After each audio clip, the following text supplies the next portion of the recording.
জন্মবার্ষিক উদযাপন করতে সমাবেত হয়েছে।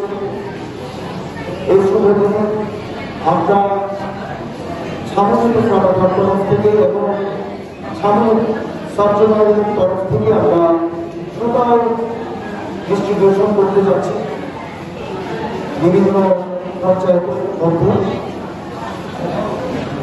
আমি কিছু কথা বলতে চাই, আপনাদের সঙ্গে শেয়ার করতে চাই।